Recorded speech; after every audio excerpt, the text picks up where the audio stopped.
Well, let me switch gears a little bit.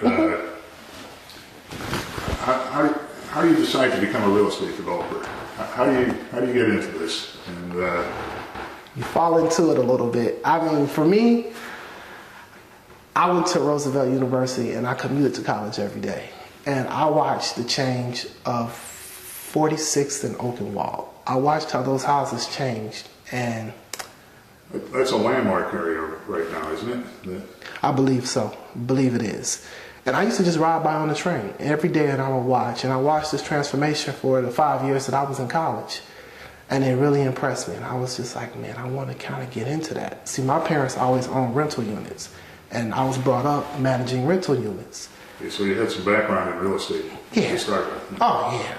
But I didn't necessarily want to, I guess you could say, rent to people and have to go through the problems of managing. I was more interested in the development part of it and the restoration part.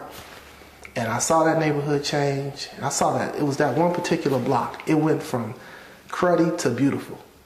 And I got to watch that, simple as it was, on the train every day. I rode a Metro train and drove right past it. And I was just impressed. I would get in my car sometimes when I was out of school, and I would try to come up this way, and I would drive down the block just to take a slow look at it. And I was like, I want to do that. Looking around, it looks like you have some sort of an artistic sensibility here. Did you study art, or what was your background in college? I was an accounting major. Okay. I was an accounting major. I just kind of liked it. Once I got into it, I liked it. This doesn't look like the soul of an accountant. I have a lot of family input, but I was an accounting major, but I really liked this. I mean, I liked putting it together. It was fun for me. I planned it out long before I did it, of how I wanted the kitchens to look and the bathrooms to look. I knew what I wanted. And then I had a lot of family input. This is not just me. This is my entire family has gotten behind me with this project. I didn't just walk in and do this. My mom and my dad put their hearts in this with me. I mean, it was more of a battle than I ever thought it was going to be. I mean, decisions every day. I never anticipated it to be as much as it was, and I'm so appreciative to them for all that they did. Because I had so much family help. And, I mean, just input. It helps, you know what I mean? Because you don't know everything. I mean, I didn't know every color to pick. Color of the walls. You had some good input here. I was lost. My mom picked these colors, and it turned out great because I was lost. But it turned out as hard as it was a bonding experience for me and my family, and I'm grateful for that. And then it turned out really, really beautiful, you know. You're committed to the neighborhood, it sounds like. Your next developments will be here also? I hope so, yeah. I mean, I'm not sure exactly where they're going to be, or I'm looking for lots now, anticipating the sale of all of these units. I'm looking to start something else. I'm not sure. I'm thinking about row houses, though. I want to see how well row houses would go over in the neighborhood. I think that there are a lot of condos down here, and there are so many condominiums that need a little something different. That's the way I see it, you know. So I want to find a nice area, nice lot or two to put a few row houses on. Maybe if I can get, I don't know, 6 to 10 row houses up. What does vacant land sell for down around here these days? Vacant lot, standard city lot is what, 125? 25 by 125. Roughly, last time I was looking, like $174,000 a lot. Wow. Well, up north, that would be more like $700,000. Exactly. Exactly. 500, 700. And those prices down here are even going up fast. You know what I mean? I wouldn't be surprised now if I went and checked. I haven't checked in the last, say, 3 months. Would you consider custom development if you had a buyer who was interested in a single-family house? Would you work with them to do that start to finish? I would consider it. I would consider it. It would be something I'm interested in if I had a buyer that was really interested in a particular house in a particular spot, and they wanted it a certain way.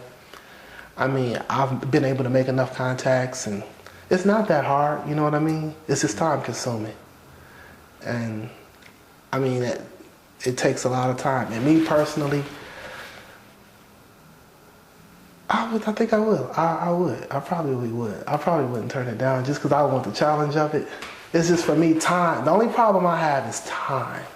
It's just time, because I do work another job outside of this one. Okay. I'm a police officer also. Oh, really? Yeah.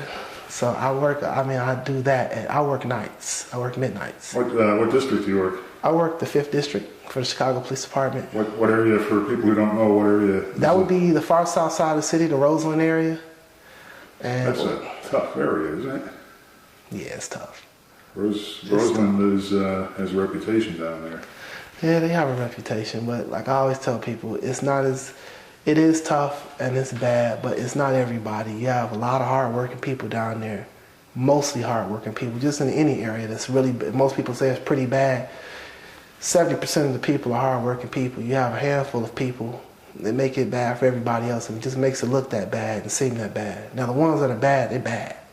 For whatever reason, they're bad or tough, whatever it may be, financial situations, no job, whatever it may be. Yeah, they're bad. But most of the people down there, they work hard. You may not have much, but what you have is yours, And that's just the way I've always seen it. So, people say, yeah, Roseland's tough and it's bad. Yeah, I guess you could say as far as the city go, that's probably one of the tougher neighborhoods. I would put it in maybe the top 3 neighborhoods in the city. I won't ask you what the other top 2 are. I know that this isn't one of them. So that's all. No, this isn't one of them. That's all that counts. And the amazing part about it, at one time this was number 1. This neighborhood was number 1. It was. Yeah. I don't remember that, I guess. This was number 1. Oh, but that was when the Taylor homes were here, and that's when. But all that's been blown away. Well, you have this was what they called the low end, and it was high drug traffic and high gang bangers, and it's just not that anymore. You can walk down the street here at night. I come through here at night or leaving the job site, and you see people jogging, by themselves, not caring, not worrying about anything, or people walking their dog. It's just not what it was, say 10, 15 years ago. It's not the same neighborhood. A lot of changes went down here, a lot of positive changes, The more people you see on the street, the safer it gets to be. Yeah, right. Right. Well, yeah, sometimes it's not always true. Because you can go to some neighborhoods and you see a lot of people. It's just not good to see. But I go all over Chicago and I see different neighborhoods, and I don't have a perception of any kind of concern or fear down here like I do in, I won't mention the neighborhoods, but there are places where I go where concern is high. I pay a lot more attention than I do down here, and where people see a white face and right. They don't want to see it. And at one time, you could say but you don't see that down here. No, you don't. At one time, that's how this neighborhood was, and now it's not that anymore. Now, you can see any multitude of faces, and you see people getting along. They hanging out together. Personally, I just love that. It's like, it's kind of like Hyde Park, how Hyde Park is. We're right around the corner from Hyde Park. Yeah, here. right around the corner from Hyde Park. You can just about walk to the university from here. It's a mile and a half. Yeah, but it'd be a good walk, but you could do it. You can ride a bike there all day long. Got some pleasant tree-lined streets to going down here. Yeah, you could walk down there. You could walk there, and like I said, it's like a Hyde Park is. You see so many different people and different nationalities now, and it's growing and growing and growing. You have all different type of ethnicities, and that's what's good about it. Tony Rogers